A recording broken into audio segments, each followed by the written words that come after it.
Brace yourselves, because what I'm about to tell you could signal the end of Harry and Meghan's marriage as we know it.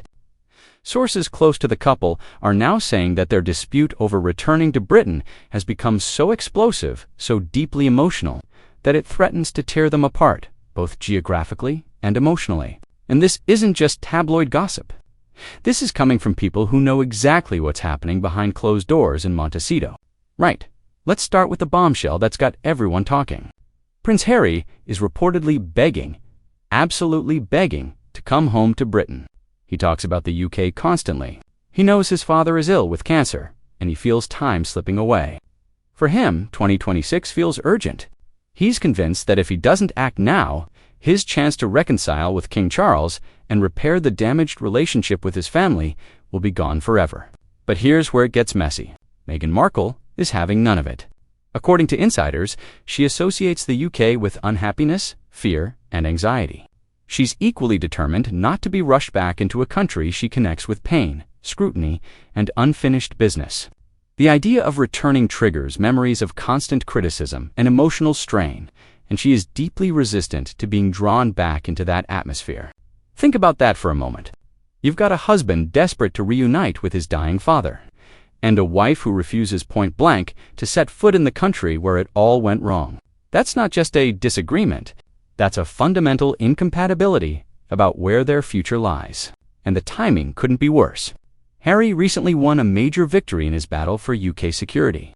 After years of legal fighting, sources claim that the Home Office has reassessed his protection needs, and he's now set to receive armed police protection when he visits Britain. This was supposed to be the solution.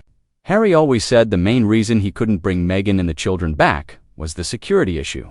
He told the BBC it was impossible to bring his family to the UK without proper protection. But now that excuse has been removed. And according to sources, Meghan is terrified about what this means. One insider said that she worries if the security issue is resolved, the expectation will be that she has no reason left to say no. The UK question is now constantly looming over their relationship, and it's not something Meghan wants to keep batting away. She doesn't even want it as a topic of conversation. If you're finding this royal drama as fascinating as I am, make sure you subscribe to Royal Daily Report. We bring you the unfiltered truth about what's really happening behind palace walls.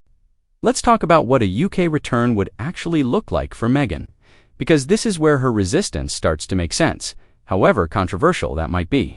She hasn't been back to Britain since Queen Elizabeth's funeral in September 2022. That's nearly 4 years of staying away. And when she was there for the funeral, she was booed on the steps of St. Paul's Cathedral. Booed at a funeral. By members of the British public who'd turned out to say goodbye to the Queen. Royal commentator Duncan Larkham put it bluntly when he said that if Meghan comes to the UK, humble pie is exactly what's on the menu for her. And he's right. She'd be coming back to a country where the polls show overwhelming negativity toward her.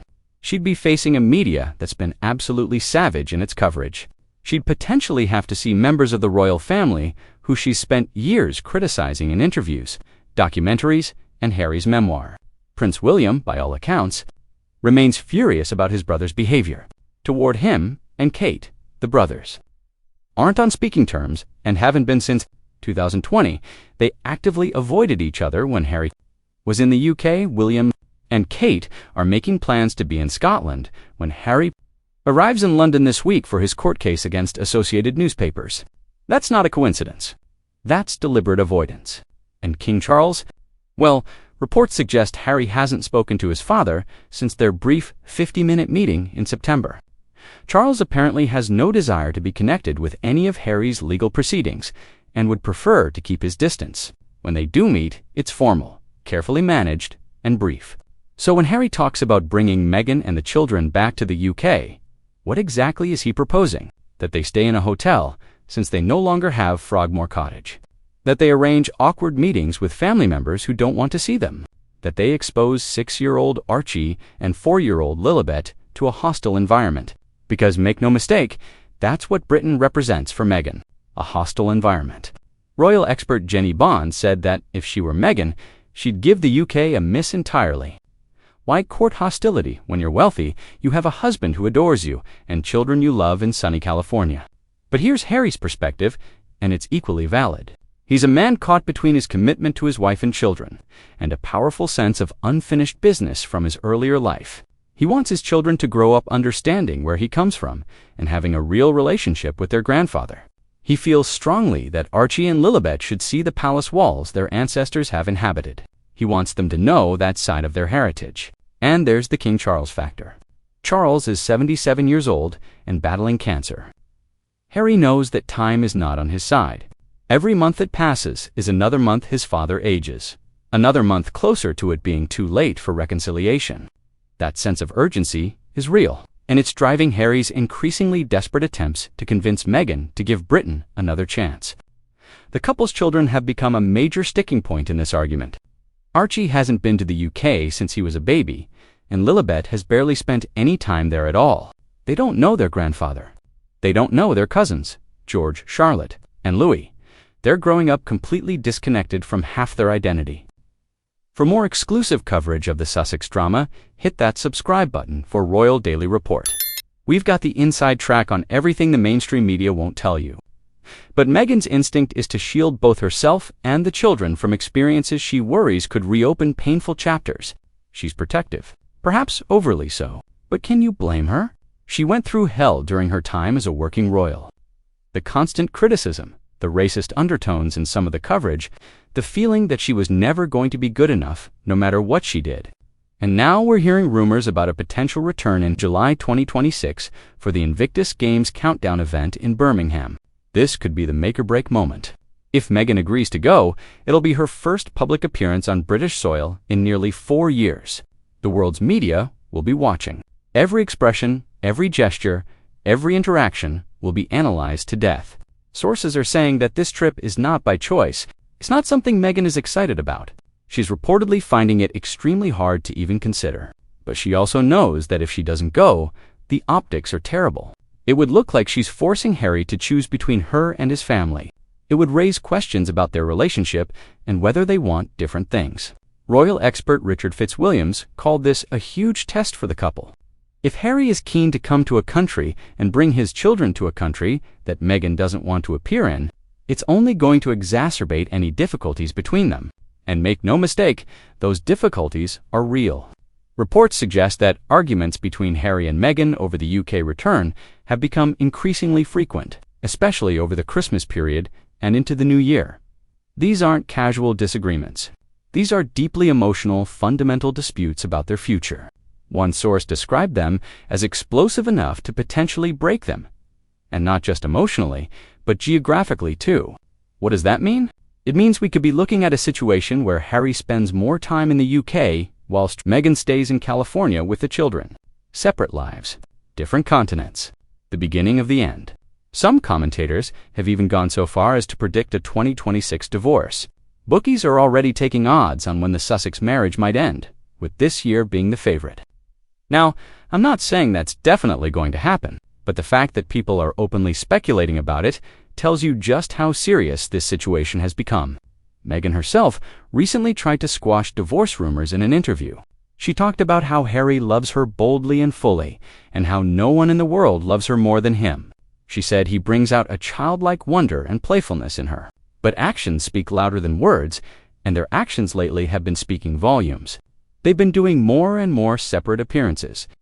Harry went to Colorado for a polo championship without Meghan. She stayed in Montecito with the kids. They launched separate projects. They're building separate brands. And now this fundamental disagreement about whether to return to the UK threatens to pull them even further apart. Stay tuned to Royal Daily Report for all the latest developments in this unfolding saga. Subscribe now so you don't miss a single update. The question everyone's asking is whether this marriage can survive such a deep division. Royal expert Richard Fitzwilliams said he believes it would take an earthquake of an event for them to divorce. The loss of face after everything they've done and said. After distancing themselves from the royal family and building a new life in America would be enormous. But here's the thing. Pride only gets you so far. If Harry genuinely believes he needs to be in the UK more often to have any relationship with his father before it's too late, and if Meghan genuinely cannot face returning to a country where she experienced such trauma, then something has to give. Someone has to compromise. And right now, Neither of them seems willing to budge. What makes this even more complicated is that there's no obvious middle ground. You can't be a little bit in the UK, you can't have half a reconciliation. Either they commit to spending significant time in Britain, building bridges with the royal family, and giving their children that connection to their heritage, or they don't. There's no compromise position that satisfies both Harry's desire to reconnect and Meghan's need to protect herself and her children. And let's be brutally honest about what reconciliation would require. It would mean Meghan admitting she got some things wrong. It would mean apologizing for the more inflammatory claims they made in the Oprah interview and in Harry's book. It would mean accepting that the royal family weren't the villains she painted them as. That's a lot to ask of someone who genuinely believes she was mistreated. For Harry, it would mean acknowledging that his attacks on his family caused real damage. It would mean accepting that William and Kate have every right to be furious with him. It would mean rebuilding trust from absolutely nothing when he's spent years burning every bridge he had. The palace has made it clear they're not rushing to welcome the Sussexes back with open arms. William won't even be in the same city as Harry when he's in the UK this week. Charles is keeping his distance. There's no red carpet being rolled out. If Harry and Meghan want reconciliation, they're going to have to work for it on the royal family's terms. And that might be the real issue. Meghan doesn't want to reconcile on anyone else's terms. She wants an apology from the royal family. She wants acknowledgement that they failed her. She wants vindication. And she's not going to get any of that. So what's the point of going back? From Harry's perspective, the point is seeing his father before it's too late. The point is giving his children a chance to know their grandfather and their heritage. The point is not having regrets when Charles dies and realizing he wasted his last chances to make peace. These are two people who love each other but want fundamentally different things. And when that happens in a marriage, when you're being pulled in opposite directions by two equally powerful needs, something eventually has to break. The question is, what breaks first, the marriage or one person's resolve? Over the next few months, we're going to find out. If Meghan agrees to go to Birmingham in July, that's a massive concession. It means she's willing to put Harry's needs above her own comfort. Willing to face the British public and media again despite her fears, but if she refuses, if she draws a line in the sand and says she's never coming back, then Harry has an impossible choice to make. Does he accept a life where he never truly reconciles with his family, where his children grow up disconnected from their royal heritage? Or does he start making trips back to the UK alone, leaving Meghan behind, and accept that his marriage is going to be tested like never before? Royal watchers are holding their breath, because we all know that this situation cannot continue indefinitely. The status quo is unsustainable. Something has to give. And when it does, the fallout is going to be absolutely massive. Whatever happens next, 2026 is shaping up to be the year that defines the Sussexes' future, one way or another.